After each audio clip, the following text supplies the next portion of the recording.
Assalamu alaikum wa rahmatullahi wa barakatuh to some of you, and peace out to the rest of you. The blackest hearted, blackest minded, blackest man on social media, signing black and shining again, asking you to hit the share button because the message is more important than the messenger. I want to give a shout out and some thanks to O'Shea Duke Jackson for covering this because I learned something. Sisters are upset because Jeannie Mai could make these dark meat comments and still wind up with a man like Jeezy.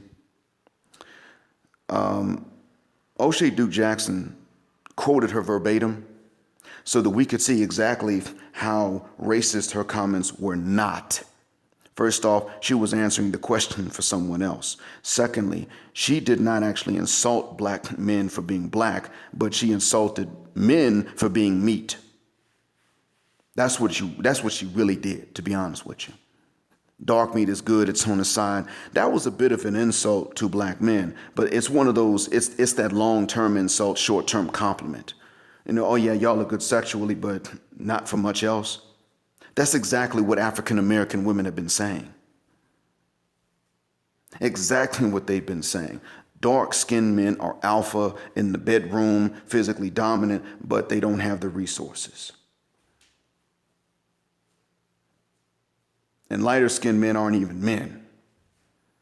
So one gets insulted in the long run, the other one gets insulted right off the bat, but by the same women. And now Jeannie Mai pretty much took on the view of men and race that African-American women had taken. But then Jeannie Mai said, in the end, I chose to be loyal to my husband who happens to be white. She didn't say because he's white. I don't believe that that he just happens to be white. I believe that she chose him because he was white. Not because he makes up the majority of the male population in the United States even. I don't even believe that. She had options when it came to Asian or black men. She chose him because he was white. That's what I think. Because to me, if you know the history of white folks' interactions with the rest of the world, you don't pick a white man just because he just happens to be that good guy. That's not the way I see it. An Eastern European Muslim, sure. A Western European or Northern European and ain't Muslim, no. You chose him because he's the oppressor, and I don't respect that. I don't give a rat's behind about women's hypergamy when it comes to something like that. If we men are supposed to make some kind of moral choices to where we know better than to try to wipe up strippers and hoes, fine. You know better than to pick a man who's the oppressor of the planet. It goes both ways or it goes no way. One for one or none for none. The truth is, I'm going to tell y'all what really gets sisters' gears about this, gentlemen. Sisters are upset because Jeannie Mai may have actually changed, and she's allowed to change and still wind up with someone like Jeezy, whereas you start taking, you take someone like them, Boom Shika and Bonquisha and Sapphire, they want to be able to be stupid when they're young. When they're at their hottest and tightest, they want to be able to act the dumbest, most childish, most immature. They want that. That's what they're looking for. They want to be able to act a further-mucking fool. Get the guys they want. They don't just want it, they expect to do this. Get the guys that they want. And then when they can't get that anymore, when they get older, they want to be able to say, well, now I'm older and I'm more mature and I can choose a better man. And those men are actually sitting there single and available and waiting for them and thirsty enough to take them up on, taking care of them and their kids by someone else and dealing with their STDs and everything, all the other baggage they done picked up. This is what they not only want, but demand. And they think Jeannie got it. They think she did. Maybe, I doubt it though. My suspicion is that Jeannie actually did go through some changes late in life, but she went through some changes and became somewhat more mature before she lost her looks. My suspicion is based on evidence. She's done the introspection to say, I'm not going to pick up on my mom's bad habits. Because see, Jeannie Mai's mother acted just like your average Western sister when it came to her dad. There was no way to get to her. Her heart was like a rock, always looking to be validated, but not looking to love in return. Because remember, her mother sat up and said, I said to your dad, I mean, your dad said to me, do you want to get to reunite and reconcile? But he was sitting so far away from me on the couch. I remember that. You know what? That's because her dad learned to respect boundaries. And this worked against him when he was trying to get back with her. Now I'm glad that he found somebody else.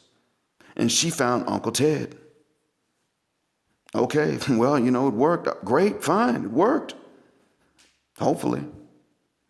But she know damn well she loses Uncle Ted, she ain't gonna be with nobody else. And he's gonna replace her. She knows that her ex-husband done already replaced her. She knows she done screwed up.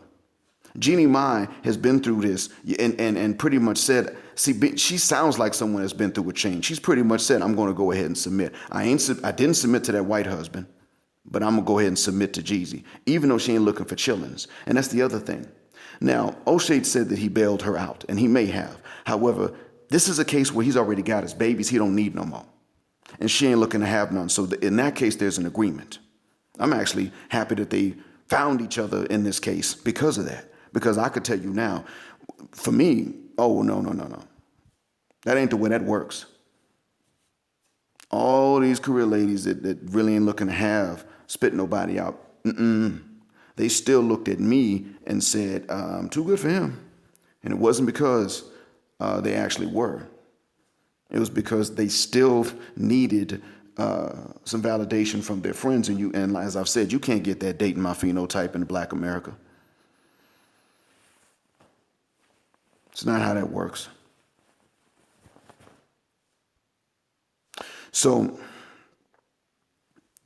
sisters actually, in this case, I'm just going to go ahead and say it, a lot of them are really upset about seeing someone else get a deal they can't get. But see, when you men look and you say, well, now you gave the best of yourself to these worst niggas over here, and you now coming to me and offering me the worst of yourself when I'm doing my best and was always doing better than them, then they turn around and say, you just mad because you didn't get that. It's hypocrisy. When they get upset because of what Jeannie Mai said years ago and what she's still able to enjoy now, it's hypocrisy. I'm not talking to them about this, gentlemen. There's no use in that. I'm merely telling you that's what it is. So that if you have to be in a conversation with any of them about this, you know exactly what to say. No, it's hypocrisy. That's all it is. Because if I sit up here and I say that when she was young and she was cute and she didn't have all these bodies on her and all that, I didn't stand a chance. Now she's got his kids, his diseases, and his bad credit. And she's even worked as a stripper to make ends meet years ago, struggling it up, as Brother Jackson would say, sandling it up, weaving it up. Now all of a sudden I got a shot. What did they say? They said, well, you just a sore loser. You just mad because you didn't get that. Sometimes, even when we talk about the decisions that these ladies have made when they were younger and who they were screwing and everything else, they'll sit up and say, well, you just mad because you weren't one of those guys that got to smut her out. And to that I say, well, first off, if that's the case, if I'm just upset about that and that's wrong, then it's wrong when you're upset because Jeannie Mai didn't get the same results that you get from saying something similar. So now you just mad because she won and you lost. Secondly, I have the right to be offended if somebody says I'm going to be a slut, just not with him. That's an insult. I have a right to be upset or not be upset, but I have to understand that I'm being insulted. I'm required to understand that this is an insult. So when she comes back later and says she wants to give me a shot, I should be insulted because in actuality, somebody should have to convince me to give her a shot. She done already proven she doesn't need one. That's it, gentlemen. Let that marinate, or as Country Wayne Colley would say, let that sit on your spirit. All right, black folk, thank you for listening. Black heart, black mind, blackout, assalamu alaikum, and black heterosexual non-select male power just because they don't like it, and black patriarchy until extinction or judgment day.